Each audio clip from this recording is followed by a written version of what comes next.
আসসালামু আলাইকুম বন্ধুরা। এক ভয়ঙ্কর এলিয়েন প্রজাতির প্যারাসাইটের হামলায় মানুষেরা এমন এক অদ্ভুত জন্তুতে পরিণত হচ্ছিল যাদের খাদ্যই হলো মানুষের মাথা। ব্যাস টপাটপ হা করে মানুষের মাথা কামড়ে খাওয়ায় এইসব এলিয়েনের কাজ।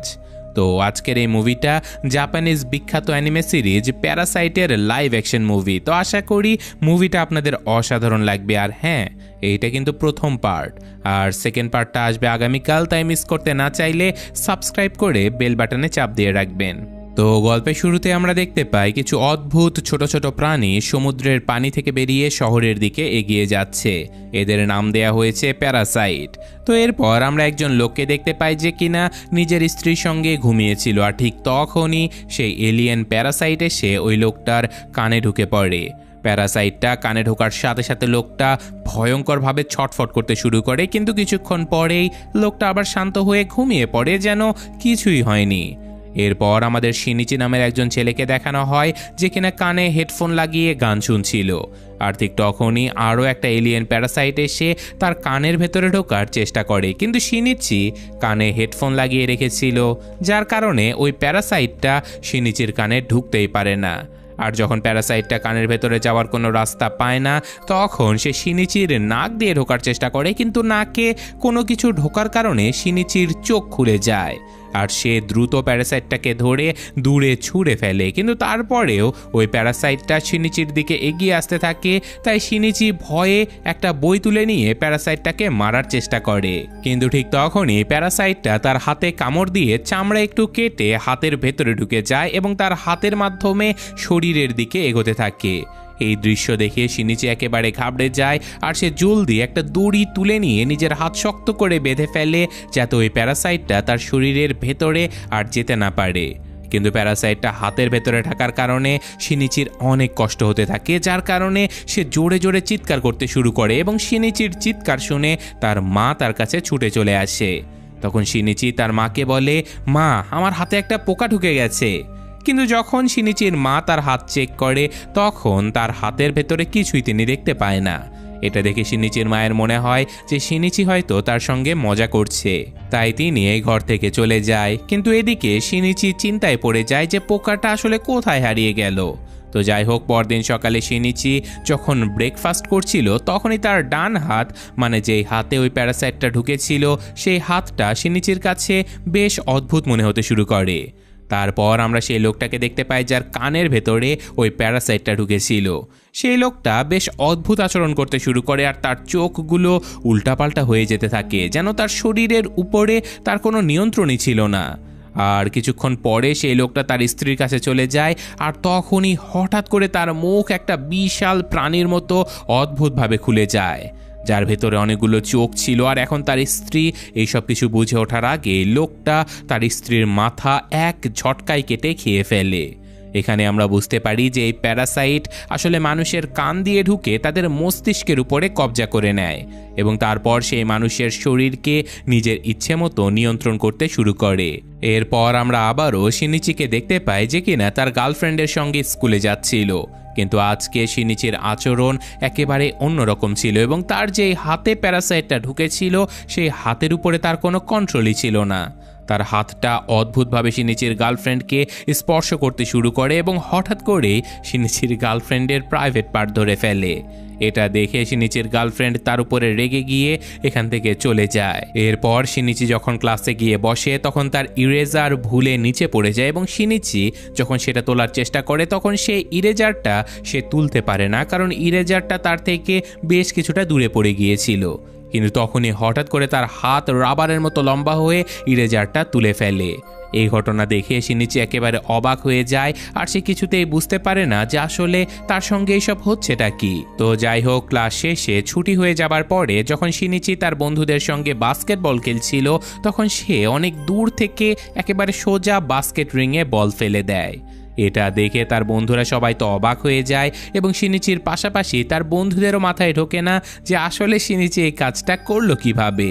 তো যাই হোক, এরপর শিনিচি বিরক্ত ও চিন্তিত হয়ে যখন বাড়িতে ফিরে আসে, তখন সে এই ব্যাপারে ইন্টারনেটে রিসার্চ করতে শুরু করে, কিন্তু সে এই ব্যাপারে কোনো ইনফরমেশনই পায় না। আর ঠিক তখনই হঠাৎ তার হাত থেকে একটা চোখ বেরিয়ে আসে। তবে শিনিচি দেখার সাথে সাথে সেই চোখটা আবারও হাতের ভেতরে লুকিয়ে যায়। এটা দেখে শিনিচি একেবারে ভয় পেয়ে যায় এবং সে একটা চাকু তুলে নিয়ে নিজের হাতের সেই জায়গাটা কাটতে চলে যায় যেখান থেকে ওই চোখটা বেরিয়েছিল।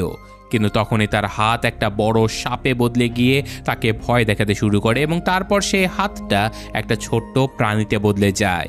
শিনিচি খুব বেশি ভয় পেয়ে গিয়েছিল এবং সে নিজের হাতকে জিজ্ঞাসা করে, কে তুমি? তখন সাথে সাথে তার হাত তারই কথা রিপিট করে বলে, কে তুমি? এবার শিনিচি কান্না করতে করতে নিজেকেই বলে যে আমার হাতের কি অবস্থা হয়ে গেছে। তখন সেই প্রাণীটা শিনিচির কথাগুলোই আবারও বলতে শুরু করে আর তারপর সে শিনিচিকে বলে যে আমি তোমার হাত খেয়ে ফেলেছি। অন্যদিকে আমরা সেই লোকটাকে দেখতে পাই যে কিনা নিজের স্ত্রীর মাথা খেয়ে ফেলেছিল, আর এখন ওই লোকটা টিভির সামনে বসে মানুষদের ভাষা শিখতে শুরু করে। সেই সাথে আমরা এটাও দেখতে পাই যে এই লোকটা তার স্ত্রীর পুরো শরীরটাই খেয়ে ফেলেছে। তো এখন পরদিন সকালে শিনিচি যখন ঘুম থেকে জেগে ওঠে তখন সে দেখতে পায় যে ওই প্রাণীটা যে কিনা তার হাতের সঙ্গে জুড়ে আছে সে শিনিচির ল্যাপটপ এবং বই পড়ে মানুষদের আচার আচরণ এইসব কিছু শিখে নিচ্ছে। এখানে শিনিচি ওই প্রাণীটাকে বলে যে আমি হাসপাতালে গিয়ে আমার হাত কাটিয়ে ফেলবো আর তোমাকে আমার থেকে আলাদা করে দেব। এই কথা শুনে ওই প্রাণীটা বলে যে দেখো, এমনটা যদি তুমি করো তাহলে তুমি হয়তো আমার থেকে আলাদা হয়ে যাবে, কিন্তু তুমি নিজের একটা হাত চিরদিনের জন্য হারিয়ে ফেলবে, আর আমি জানি তুমি এমনটা কখনোই করবে না। এখানে প্রাণীটা শিনিচিকে আরো বলে যে আমি তো তোমার পুরো শরীরেই কবজা করার চেষ্টা করেছিলাম, কিন্তু তুমি তো তোমার হাত দড়ি দিয়ে বেঁধে আমাকে আর সামনে এগোতেই দাওনি, তাই এখন আমি শুধুমাত্র তোমার হাতটাকে কবজা করে নিয়েছি আর এখন আমরা দুজন একে অপরের সঙ্গে একেবারে মিশে গেছি। সেই সাথে প্রাণীটা শিনিচিকে এটাও বলে যে তুমি চিন্তা করো না, আমি তোমার কোনো ক্ষতি করব না, কারণ তোমার যদি কিছু হয়ে যায় তাহলে তো আমিও মারা যাব। এবার এখানে শিনিচির একটু আধটু ওই প্রাণীটার প্রতি বিশ্বাস আসে, কারণ সে বুঝতে পেরেছিল যে এই প্রাণীটা তার কোনো ক্ষতি করবে না। তো এখন শিনিচি ওই প্রাণীটাকে জিজ্ঞাসা করে, আচ্ছা তোমার নাম কি? তখন ওই প্রাণীটা বলে যে তুমি আমাকে মিগি বলে ডাকতে পারো। এরপর শিনিচি যখন স্কুলে চলে যায় তখন সেখানে মিগি অনেক বই পড়তে থাকে, যার ফলে সে মানুষের ব্যাপারে আরো অনেক কিছু জানতে শুরু করে। মিগি অনেক বেশি বুদ্ধিমান ছিল। যখনই শিনিচি ক্লাসরুম থেকে বাইরে বেরিয়ে আসে তখনই মিগি পাশের ক্লাসে স্টুডেন্টদের ফাইট প্র্যাকটিস করতে খুবই গভীরভাবে দেখতে থাকে। খুব মনোযোগ দিয়ে মিগি দেখতে থাকে তাদের ফাইটিং স্কিল, আর সে নিজেও এইসব কিছু শিখে নেয়। এরপর শিনিচি যখন পেন্টিং ক্লাসে বসে ছবি আঁকছিল তখন ওই প্রাণীটা শিনিচির হাত দিয়ে তার গার্লফ্রেন্ডের খুবই সুন্দর একটা ছবি এঁকে ফেলে। ঠিক তখনই শিনিচির গার্লফ্রেন্ড সেখানে চলে আসে, আর সে যখন তার বয়ফ্রেন্ডের হাতে আঁকা নিজের এত সুন্দর ছবিটা দেখে তখন সে শিনিচির উপরে বেশ খুশি হয়ে যায় আর তাকে বলে, আগের বার তো তুমি ভুল করে আমার প্রাইভেট পার্ট টাচ করে ফেলেছিলে, কিন্তু যদি আবারও এমন কিছু করো তাহলে কিন্তু আমি তোমার জান নিয়ে নেব। এই কথা বলে সে ওখান থেকে চলে যায়। এরপর স্কুল ছুটি হয়ে গেলে শিনিচি যখন বাড়িতে ফেরে আর বাথটাবে গোসল করতে নামে তখন মিগি বলে, আমি তোমার শরীরটা ইনভেস্টিগেট করতে চাই। শিনিচি তাকে এই কাজ করতে নিষেধ করে, কিন্তু মিগি জোর করে তার শরীরের বিভিন্ন অংশ দেখতে শুরু করে, আর তার সকল বডি পার্টস দেখার পরে মিগি শিনিচির উপরে হাসতে থাকে। আর এখানে আমরা জানতে পারি যে মিগি আর শিনিচির মাঝে এখন বেশ ভালো বন্ধুত্ব হয়ে গেছে, এরা দুজন এখন একসঙ্গে থাকা শিখে গেছে। অন্যদিকে আমরা শহরের বাইরের অবস্থা দেখতে পাই, যেখানে আরও অনেক প্যারাসাইট অন্য মানুষের শরীর সম্পূর্ণভাবে কবজা করে নিয়েছে, আর ওই প্যারাসাইটগুলো মানুষদের রীতিমতো মেরে মেরে খেয়ে ফেলছিল। এই খবর এখন পুরো শহরে ছড়িয়ে পড়েছে, কিন্তু সাধারণ কোনো মানুষই এটা জানতো না যে মানুষদের আসলে মারছেটা কে। আর একদিন শিনিচি যখন মার্কেটে চলে যায় তখনই মিগি শিনিচিকে বলে যে আমি এই আশেপাশে আমার মতোই কোনো প্যারাসাইট থাকার অনুভূতি পাচ্ছি। এখন শিনিচি তার কথা ইগনোর করতেই যাবে, কিন্তু মিগি তাকে জোর করে একটা রেস্টুরেন্টের ভেতরে নিয়ে যায়। সেখানে সে একজন লোককে দেখতে পায়, আর সেই লোকটার শরীরেও প্যারাসাইট একেবারে কবজা করে নিয়েছিল, যাকে দেখতে খুবই ভয়ঙ্কর লাগছিল, এবং সেই লোকটা একজন সাধারণ মানুষকে মেরে খেয়ে ফেলছিল। এখানে ওই লোকটা যখন শিনিচিকে দেখতে পারে তখন সে বুঝতে পারে যে শিনিচির শরীরেও একটা প্যারাসাইট রয়েছে। এই কারণে ওই লোকটা শিনিচিকে মানুষের মাংস খাবার হিসেবে দেয়, কিন্তু শিনিচি মাংস খেতে অস্বীকার করে। এটা দেখে লোকটা বুঝতে পারে যে শিনিচির শরীরে যে প্যারাসাইটটা রয়েছে সেই প্যারাসাইট আসলে শিনিচির শরীরের উপরে পুরোপুরি নিয়ন্ত্রণ নিতে পারেনি, আর এই প্যারাসাইটটা শুধুমাত্র তার হাতের সঙ্গে যুক্ত রয়েছে। এই কথা বুঝতে পেরে ওই লোকটা শিনিচিকে মেরে ফেলার কথা ভাবে, কিন্তু সে এই কথা ভাবার আগে শিনিচির হাতের সঙ্গে যুক্ত প্যারাসাইট অর্থাৎ মিগি বুঝতে পারে যে এই লোকটা এখন শিনিচিকে মেরে ফেলতে যাচ্ছে। তাই মিগি শিনিচিকে বলে যে এই লোকটা তোমাকে মেরে ফেলবে, যত দ্রুত পারো এখান থেকে পালাও। এই কথা বুঝতে পেরে শিনিচি বাইরে বেরোনোর চেষ্টা করে, কিন্তু সে কোনোভাবে দরজা খুলতে পারে না। ঠিক তখনই ওই লোকটা শিনিচির কাছে আসে এবং সে তার নিজেরই একটা হাত কেটে মিগিকে বলে, তুমি শিনিচির হাত ছেড়ে আমার হাতে চলে এসো। কিন্তু মিগি আর শিনিচির মধ্যে এতদিনে অনেক ভালো বন্ধুত্ব হয়ে গিয়েছিল এবং মিগির শিনিচির শরীরটা অনেক পছন্দও ছিল। তাই মিগি ওই লোকটার হাতের ভেতরে যেতে অস্বীকৃতি জানায়, আর এটা দেখে ওই লোকটা রেগে যায় আর সে শিনিচির উপরে হামলা করতে শুরু করে। কিন্তু এখানে মিগি শিনিচির প্রাণ বাঁচানোর জন্য ওই প্যারাসাইটের সঙ্গে ফাইট করে। আর যেহেতু মিগি শিনিচির স্কুলে ছাত্রদেরকে ফাইট করতে দেখেছিল, তাই মিগি ওই ফাইট মুভগুলো ব্যবহার করে প্যারাসাইটের মাথা একেবারে শরীর থেকে আলাদা করে ফেলে, যার ফলে ওই প্যারাসাইটটা ওখানেই মারা যায়। ঠিক তখনই সেখানে কেউ একজন আসতে থাকে, তাই লোকটা শিনিচিকে দেখার আগে শিনিচি তাড়াতাড়ি পেছনের রাস্তা দিয়ে সেখান থেকে বেরিয়ে যায়। তো এখন বাড়িতে ফিরে সে তার মাকে এইসব ব্যাপারে কিছুই বলে না। এদিকে খবরে দেখানো হতে থাকে যে শহরে প্রতিদিনই কিছু মানুষ গুম হয়ে যাচ্ছে, যাদের লাশও খুঁজে পাওয়া যাচ্ছে না। কিন্তু পুলিশ এই ব্যাপারে কিছুই জানে না যে আসলে মানুষকে কারা আর কেনই বা গুম করছে। আর এখন পুরো শহরে শিনিচি ছাড়া আসলে কেউ জানতো না যে এই মানুষগুলোকে প্যারাসাইটাররা মেরে খেয়ে ফেলছে। তো এখানে শিনিচি তার বন্ধু মিগিকে বলে যে দেখো, তুমি তোমার প্যারাসাইট বন্ধুদেরকে বলো তারা যেন মানুষদেরকে এভাবে মেরে না খেয়ে ফেলে। তখন মিগি উত্তর দেয় যে দেখো, যেমন তোমরা মানুষেরা শাকসবজি পশু পাখিদের মেরে খেয়ে ফেলো, তেমনই আমরা জ্যান্ত মানুষদের খেয়ে ফেলি। এর মধ্যে আসলে খারাপ কিছুই নেই, কারণ আমাদের তৈরি করা হয়েছে মানুষকে খাওয়ার জন্য। আর আমার কথা যেহেতু তুমি বললে, তাহলে তোমার পুরো শরীরের উপরে আমার যেহেতু নিয়ন্ত্রণ নেই, তাই তুমি যা কিছু খাও তা থেকেই আমি যথেষ্ট এনার্জি পেয়ে যাই। তাই আমার আর মানুষদেরকে খাওয়ার কোনো দরকারই পড়ে না। তো এখন পরদিন শিনিচি যখন স্কুলে চলে যায়, তখন মিগি তাকে বলে যে এই আশেপাশে আমার মতো আরও একটা প্যারাসাইট রয়েছে বলে আমার মনে হচ্ছে। আর সেই প্যারাসাইট অন্য কেউ নয়, বরং শিনিচির টিচার ছিল, যার নাম রাইকো তামিজা। শিনিচি যখন টিচারকে দেখতে পায়, তখন সে বুঝতে পারে যে তাদের এই টিচার একজন প্যারাসাইটে আক্রান্ত। আর ওই টিচারও বুঝতে পারে যে শিনিচির সাথেও একটা প্যারাসাইট যুক্ত রয়েছে। তো এখন স্কুল ছুটির পরে টিচার শিনিচিকে নিজের কাছে ডাকে আর বলে যে তোমাকে আমার ভয় পাওয়ার কোনো দরকার নেই। আমি এখানে স্কুলে এই কারণে এসেছি যেন আমি মানুষদের আচার আচরণ শিখে মানুষের মাঝে মিলেমিশে থাকতে পারি। সেই সাথে সে এটাও জানায় যে আমি অন্য আরও একটা প্যারাসাইটের সঙ্গে মিলে নিজেকে প্রেগনেন্ট করে ফেলেছি, যেন এইটা জানতে পারি যে দুটো প্যারাসাইট মিলে যে বাচ্চার জন্ম নেবে সে আসলে মানুষ হবে নাকি কোনো প্যারাসাইট। এরপর ওই টিচার শিনিচিকে আরও দুজন প্যারাসাইটের সঙ্গে পরিচয় করিয়ে দেয়, যাদের শরীরে প্যারাসাইট কবজা করে নিয়েছিল। এদের মধ্যে একজন ছিল হাই স্কুলের স্টুডেন্ট আর অন্যজন ছিল একজন পুলিশ অফিসার। টিচার শিনিচিকে বলে যে আমাদের তিনজনের একটা গ্রুপ রয়েছে যারা একে অপরকে সকল খবরাখবর দেয়, যাতে করে আমরা সবাই মানুষের মাঝে লুকিয়ে থাকতে পারি। আর টিচার শিনিচিকে আরও বলে যে তোমাদেরও আমাদের গ্রুপে জয়েন হওয়া উচিত। কিন্তু শিনিচি এদের গ্রুপের সঙ্গে মিলে কোনো কাজ করতে রাজি হয় না। তখন টিচার শিনিচিকে বলে যে ঠিক আছে, তুমি যদি আমাদের গ্রুপে জয়েন না করতে চাও সেটা তোমার ইচ্ছে, কিন্তু আমাদের ব্যাপারে যেন কেউ খুনাক্ষরে কিছু জানতে না পারে। যদি তুমি আমাদের ব্যাপারে কাউকে বলেছো যে আমরা প্যারাসাইট, তাহলে আমরা কিন্তু তোমাকে জ্যান্ত ছেড়ে দেব না। এই কথা বলে তারা তিনজন সেখান থেকে যেতে শুরু করে, কিন্তু যাবার আগে ওই পুলিশ অফিসার শিনিচিকে খুবই অদ্ভুতভাবে দেখতে থাকে। তো যাই হোক, এখানে মিগি শিনিচিকে বলতে থাকে যে তোমার টিচারের মাঝে যে প্যারাসাইটটা রয়েছে সে একেবারে শান্ত। আমি আজ পর্যন্ত ওর মতো শান্ত প্যারাসাইট কখনোই দেখিনি, কিন্তু এই পুলিশ অফিসারের মাঝে আমার একটু গোলমাল মনে হচ্ছে। তাই তুমি পুলিশ অফিসারের থেকে একটু অ্যালার্ট থেকো। আর যখন শিনিচি ফিরে নিজের বাড়িতে যাচ্ছিল, ঠিক তখনই রাস্তায় তার সামনে ওই প্যারাসাইট পুলিশ অফিসার চলে আসে। পুলিশ অফিসার শিনিচির উপরে খুবই রেগেছিল, কারণ সে জেনে গিয়েছিল যে কিছুদিন আগে ওই রেস্টুরেন্টে যেই প্যারাসাইট মারা গেছে তাকে শিনিচি মেরেছিল। এই কারণে ওই পুলিশ অফিসার শিনিচিকে মারার জন্য তার উপরে হামলা করে দেয়, কিন্তু মিগি পুলিশ অফিসারের হামলা আটকে দিয়ে শিনিচিকে বাঁচিয়ে নেয়। তারপর মিগি ওই পুলিশ অফিসারের সঙ্গে ফাইট শুরু করে দেয়, আর এখানে দুজনের মাঝে বেশ জোরদার ফাইট শুরু হয়ে যায়। আর যখন মিগি এবং ওই পুলিশ অফিসার লড়াই করছিল, তখন শিনিচি বুদ্ধি খাটিয়ে সামনে এগিয়ে অন্য হাত দিয়ে ওই পুলিশ অফিসারের পেটে একটা লোহার রড ঢুকিয়ে দেয়, যার ফলে পুলিশ অফিসারের শরীর থেকে রক্ত বইতে শুরু করে। আর যেহেতু এই প্যারাসাইটটা একজন মানুষের শরীরে ছিল, তাই পুলিশ অফিসারের শরীর দুর্বল হয়ে যাবার সাথে সাথে প্যারাসাইটটাও দুর্বল হয়ে সেখানেই পড়ে যায়। এরপর শিনিচি সোজা নিজের বাড়ির দিকে যেতে শুরু করে।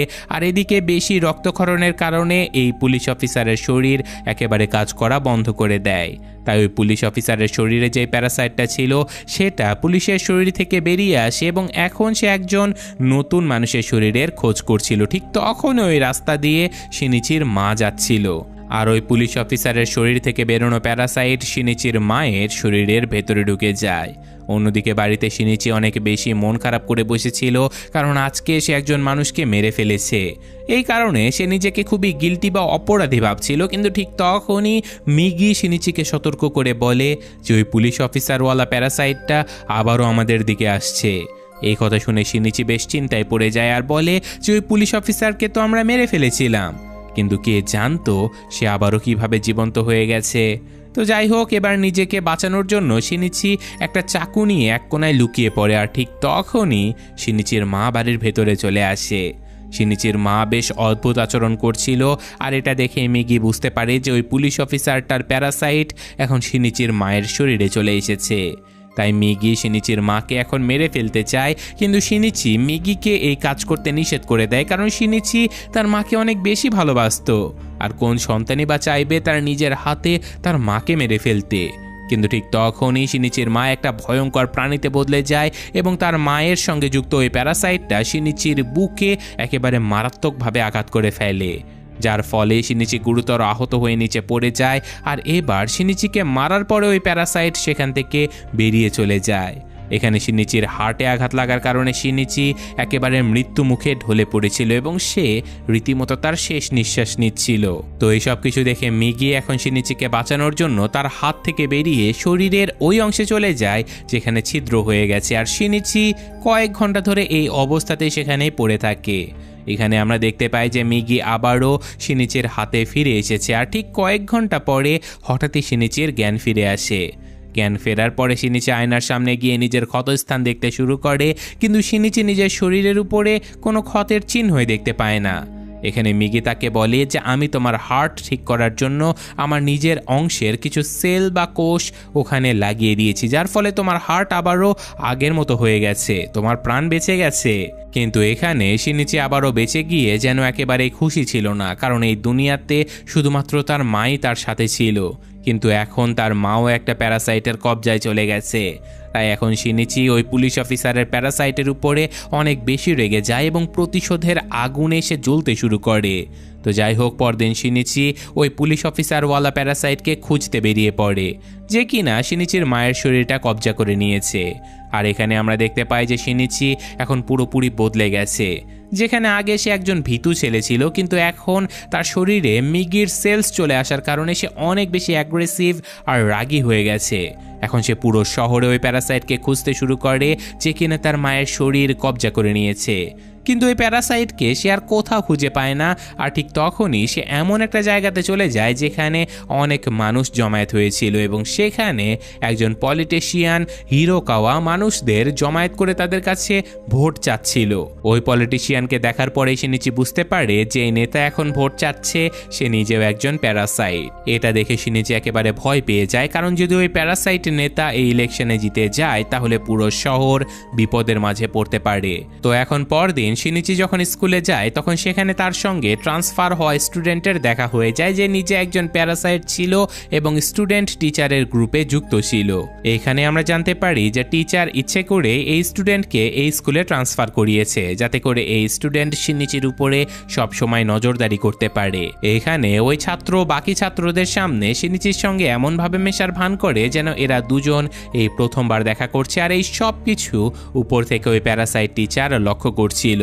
তো বাড়িতে আসার পরে মিগি শিনিচিকে বলে যে যেদিন থেকে তোমার হার্ট আমি আমার সেলস দিয়ে ঠিক করে ফেলেছি সেদিন থেকে আমার অনেক ক্লান্তি অনুভব হচ্ছে, তাই এখন আমাকে প্রতিদিন 4 ঘন্টার মতো ঘুমাতে হবে, আর যখন আমি ঘুমিয়ে পড়ব তখন তোমাকে নিজের খেয়াল নিজেকেই রাখতে হবে।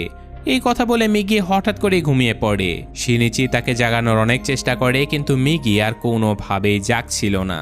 অন্যদিকে পুলিশ অফিসারেরা পুরো শহর জুড়ে অনেক মানুষের মৃত্যুর রিপোর্ট পায়, আর তারা জানতে পারে যে পুরো শহরে এমন কিছু মানুষ রয়েছে যাদের শরীরে প্যারাসাইট রয়েছে, আর ওই প্যারাসাইটগুলো মানুষের রূপ নিয়ে সকলের মাঝে লুকিয়ে থেকে মানুষদের মেরে ফেলছে। এই কথা জানতে পেরেই পুলিশ অফিসার এই ব্যাপারে রিসার্চ করতে শুরু করে, আর তারা জানতে পারে যে যদি কোনো মানুষের শরীরে প্যারাসাইট ঢুকে যায় তাহলে সেই মানুষের মাথার চুল ছিঁড়লে সেই চুল কোনো জ্যান্ত জিনিসের মতো নড়তে শুরু করবে। আর এই খবরটা জানার সাথে সাথে পুলিশেরা টিভিতে এই নিউজটা চালিয়ে দেয়, যার ফলে শহরের প্রত্যেকটা মানুষ এখন প্যারাসাইটদেরকে চেনার একটা উপায় খুঁজে পায়। আর তার পরদিনই আমরা স্কুলে দেখতে পাই যে ওই ট্রান্সফার হয়ে আসা স্টুডেন্ট যে কিনা একজন প্যারাসাইট ছিল, আর এই ক্লাসের সকল মেয়েরা ছাড়াও সকল ছাত্রছাত্রীরা একসঙ্গে মিলে ছবি আঁকার কম্পিটিশন করছিল। এখানে শিনিচির গার্লফ্রেন্ডও ছিল, কিন্তু ঠিক তখনই একটা মেয়ে মজা করে ওই স্টুডেন্টের মাথা থেকে একটা চুল টেনে ছিঁড়ে ফেলে, আর সেই সাথে চুলটা কোনো জ্যান্ত জিনিসের মতো উল্টাপাল্টাভাবে নড়তে শুরু করে। এটা দেখে ওই মেয়েটা একেবারে ভয় পেয়ে যায়, কারণ সেখানে থাকা সকল মেয়েরা বুঝে যায় যে স্টুডেন্ট একজন প্যারাসাইট। সেই সঙ্গে ওই প্যারাসাইট স্টুডেন্টও বুঝে যায় যে তার আসল রূপ এখন সকলের সামনে চলে এসেছে। এই কারণে সে এখন তার আসল রূপে চলে আসে আর ওই মেয়েদের উপরে হামলা করে দেয়। এখানে সকল মেয়েরা চিৎকার করতে শুরু করে, আর মেয়েদের আওয়াজ শুনে শিনিচি তাদেরকে বাঁচানোর জন্য দৌড়ে ছুটে চলে যায়। আর অন্যদিকে ওই প্যারাসাইট টিচারও বুঝে যায় যে এই প্যারাসাইট স্টুডেন্ট শিনিচির উপরে নজর রাখছিল তার আসল রূপ ফাঁস হয়ে গেছে। এখন ক্লাসরুমের ভেতরে শিনিচির গার্লফ্রেন্ড সাহস জুগিয়ে কিছু কেমিক্যালের একটা বোতল তুলে নিয়ে সোজা ওই প্যারাসাইটের মুখে ছুঁড়ে মারে, যার কারণে ওই প্যারাসাইটটা একেবারে জ্বলতে শুরু করে।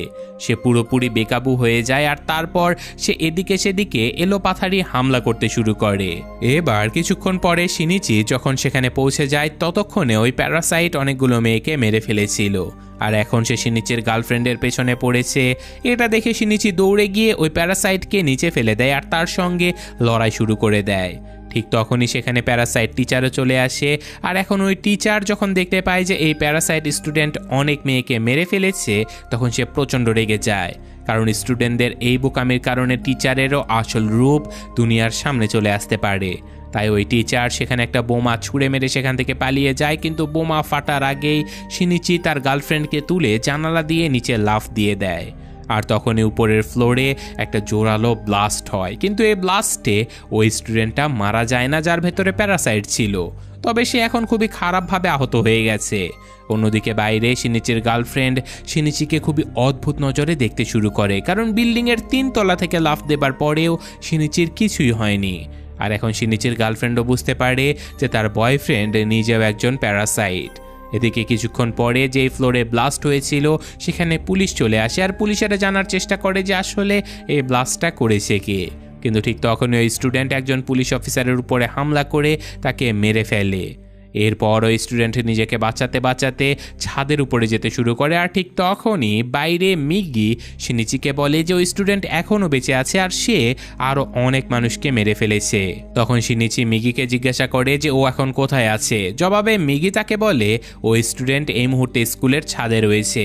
এই কথা জানতে পারার সাথে সাথে শিনিচি স্কুলের পাশের বিল্ডিংয়ের ছাদে চলে যায়, আর মিগিকে দিয়ে একটা ধনুক বানিয়ে সোজা ওই প্যারাসাইট স্টুডেন্টের বুকে তীর ছুঁড়ে মারে, যার ফলে ওই ছাত্রের সেখানে মৃত্যু হয়ে যায়। এরপর শিনিচি সোজা ওই প্যারাসাইট টিচারের কাছে যায় আর তাকে জিজ্ঞাসা করে যে তোমার গ্রুপে একজন পুলিশ অফিসার ছিল, সে এই মুহূর্তে কোথায় আছে। তখন টিচার বলে যে তাকে তো তুমি অনেক আগেই মেরে ফেলেছো। এর জবাবে শিনিচি বলে যে তাকে আমি মেরে তো দিয়েছি, কিন্তু ওই পুলিশ অফিসারের প্যারাসাইট এখন আমার মায়ের শরীরে কবজা করে নিয়েছে, তাই এখন আমি ওই প্যারাসাইটকে মেরে ফেলতে চাই। তখন টিচার শিনিচিকে একটা অ্যাড্রেস দিয়ে বলে যে তুমি তোমার মায়ের প্যারাসাইটকে এখানেই পেয়ে যাবে। তো সেই অ্যাড্রেসটা পেতে শিনিচি সোজা ওই জায়গাতে চলে যায় যেখানে তার মা ছিল, আর কিছুক্ষণের মধ্যে এরা দুজন একে অপরের মুখোমুখি চলে আসে। এখানে আমরা দেখতে পাই যে শিনিচির মায়ের চোখে কোনো ইমোশন ছিল না। ওই প্যারাসাইট তার মাকে পুরোপুরিভাবে কন্ট্রোলে নিয়ে নিয়েছে। এখন যখনই এই দুজনের মাঝে ফাইট শুরু হতে যাবে তখনই মিগির ঘুম চলে আসে, আর মিগি শিনিচিকে বলে যে থাকো আমি ঘুমাতে যাচ্ছি। এই কথা বলেই সে ঘুমিয়ে যায়, তবে ঘুমানোর আগে সে শিনিচির হাতে একটা ধারালো হাতিয়ার বানিয়ে দিয়ে ঘুমিয়ে পড়ে। এখন শিনিচিকে তার মায়ের সঙ্গে একাই লড়তে হবে, কিন্তু ঠিক তখনই শিনিচির মা একটা ভয়ঙ্কর প্রাণীতে বদলে গিয়ে শিনিচির উপরে হামলা করে দেয়। আর শিনিচি এখন নিজেকে বাঁচাতে শুরু করে, কিন্তু কিছুক্ষণ পর শিনিচিও খুব ভালোভাবে তার মায়ের সঙ্গে লড়াই শুরু করে দেয়।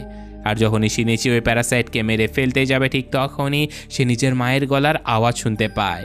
এখানে শিনিচির মা শিনিচিকে খুবই মায়াবী নজরে ডাকতে শুরু করে। আসলে শিনিচির মা কিছুক্ষণের জন্য ওই প্যারাসাইটের থেকে নিজের কন্ট্রোল কেড়ে নিয়ে নিজের ছেলেকে চিনে ফেলেছিল, কিন্তু ঠিক তখনই আবার ওই প্যারাসাইট শিনিচির মাকে নিজের কবজায় নিয়ে নেয় আর শিনিচির উপরে সোজা হামলা করে দেয়।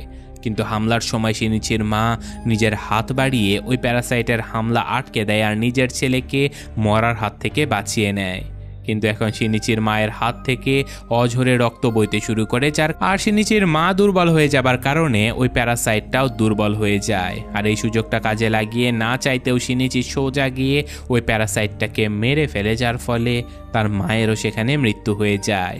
অন্যদিকে আমরা দেখতে পাই যে প্যারাসাইট পলিটিশিয়ান ছিল, সে তার ইলেকশন জিতে নিয়ে শহরের মেয়র হয়ে গেছে, যার মানে হলো এখন এই প্যারাসাইটের পুরো বিপদ এই শহরে ছড়িয়ে পড়তে চলেছে। এদিকে শিনিচি তার গার্লফ্রেন্ডের সঙ্গে দেখা করতে হাসপাতালে চলে যায়, যেখানে আমরা দেখতে পাই যে কেউ একজন লুকিয়ে লুকিয়ে শিনিচির উপরে নজর রাখছে, আর ওই লোকটা ছিল ডিটেকটিভ কুড়ামড়ি। শিনিচি আর মিগির সে কিছু ছবিও তুলে নেয়। আর এই অদ্ভুত ঘটনার সাথে সাথে প্যারাসাইট পার্ট 1 এর গল্প এখানে শেষ হয়ে যায়। পার্ট 2 এর গল্প আগামীকালই চলে আসবে। সুতরাং এই গল্পটা ভালো লাগলে লাইক, কমেন্ট, সাবস্ক্রাইব আর বেল বাটনে ক্লিক করে অবশ্যই কমেন্টে জানাবেন। আমি আজকের মতো এখানে বিদায় নিচ্ছি। ভালো থাকবেন। আল্লাহ হাফেজ।